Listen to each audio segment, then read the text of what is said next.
আসসালামু আলাইকুম। আজকে অনেকগুলো হতাশার কথা বিশেষজ্ঞদের বরাত দিয়ে প্রথম আলো প্রকাশ করছে।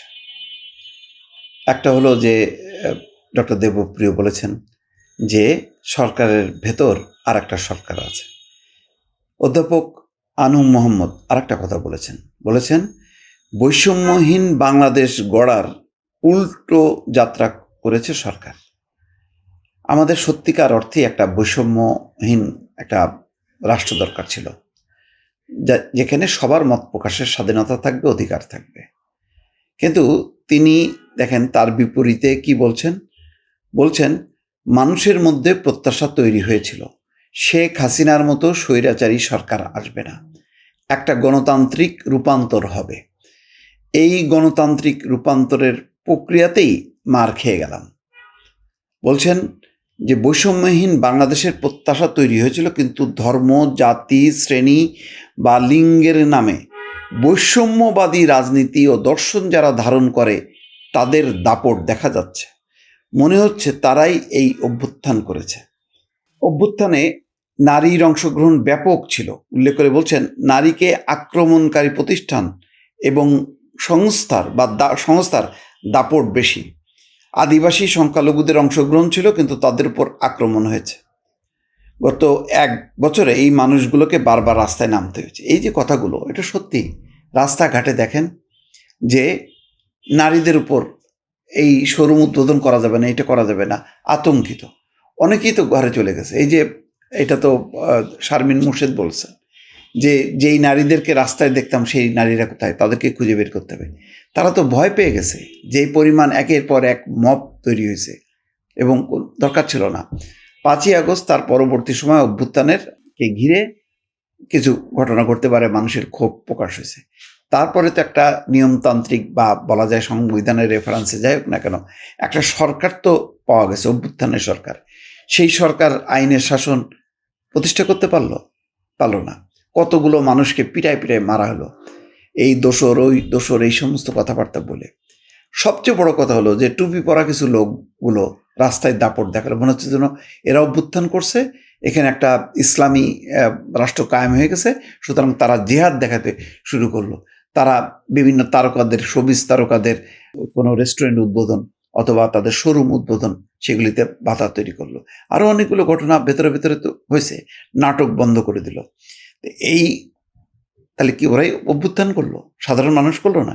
এখানে তো সবার অধিকার, যেমন ধর্মের অধিকার থাকবে, তেমনি মানুষের যে গণতান্ত্রিক রাইটসগুলো আছে, বিভিন্ন ধর্ম বর্ণের সবারই তো অধিকার আছে। সবার যার যার অবস্থান থেকে তার কর্মগুলো করবে, কিন্তু কখনো সাংঘর্ষিক হবে না। কখনো বলা যাবে না যে ওইটা ধর্মহীনতা, ওইটা অমুক তমুক, তার মতন করে সে জাস্টিস দিলে হবে না।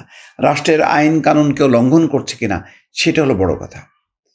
তারপরে তো আবার এক দেশের 35টা জেলায় চলল মব শেখ হাসিনার ভাষণকে ঘিরে। এখানে আস্তে আস্তে বিশৃঙ্খলা ভর করলো।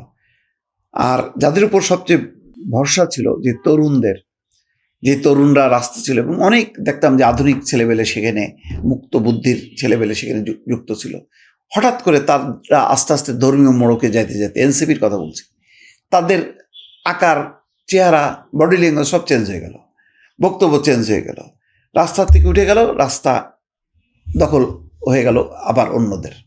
এখন নানান রকম ঘটনা ঘটছে, বিক্ষুব্ধ ছাত্ররা রাস্তায় নামছে, তাদেরকে নিয়ন্ত্রণ করার কেউ নেই। অথচ তাদের ডাকে সাড়া দিয়ে তো একের পর এক কর্মসূচি করছিল। আজকে তাদের ডাক কোথায়? তাদের আওয়াজ কোথায়? আওয়াজ নেই। তারা যে একদম নিয়ন্ত্রণহীন হয়ে গেছে, তার বোঝা গেল ঢাকা শহরের এই গতকালকের একটা ভয়ঙ্কর একটি ঘটনায়। ফলে আরেকটা কথা আনু মোহাম্মদ বলছেন যে এখানে সংবিধান সংশোধন নিয়ে খুব ব্যস্ত। বলছে যে অনেকগুলো সংস্কার কমিশন হয়েছে, যেটা তাদের উল্লেখযোগ্য কাজ। যদিও গঠনের মধ্যে সমস্যা ছিল, কিন্তু প্রতিবেদনগুলোর মধ্যে শুধু সংবিধান ছাড়া আর কোনো প্রতিবেদন নিয়ে কোনো মনোযোগ নেই। সংবিধান সংস্কার কমিশন নিয়ে একমাত্র আলোচনা, যেখানে সরকারের ঘনিষ্ঠ লোকজন, যাদের একমাত্র আগ্রহ সংবিধানের মধ্যে এমন পরিবর্তন যাতে তাদের রাজনৈতিক কর্তৃত্ব প্রতিষ্ঠিত হয়, এছাড়া আর কোনো অগ্রগতি নেই। সংবিধানটাই মনে হচ্ছে যেন বড় অসুবিধা। অথচ বিদ্যমান সংবিধানেও যে একটা ভালো শাসন ব্যবস্থা তৈরি করা যায় তার দিকে কোনো মনোযোগ নেই।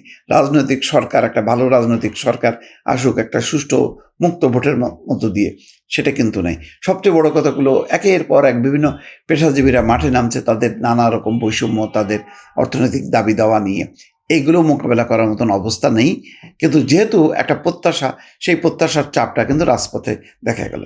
এইগুলো পূরণ করতে পারতো একটা রাজনৈতিক সরকার, একটা ভালো রাজনৈতিক সরকার গঠন হবে, তারও কিন্তু দীর্ঘসূত্রতা, ফলে আরও হতাশা বাড়ছে, ক্ষোভ বিক্ষোভ বাড়ছে, যার কারণে এক একটা ঘটনায় কিন্তু স্ফুলিঙ্গর মতন একটা পরিস্থিতি রাজপথে দেখা যাচ্ছে।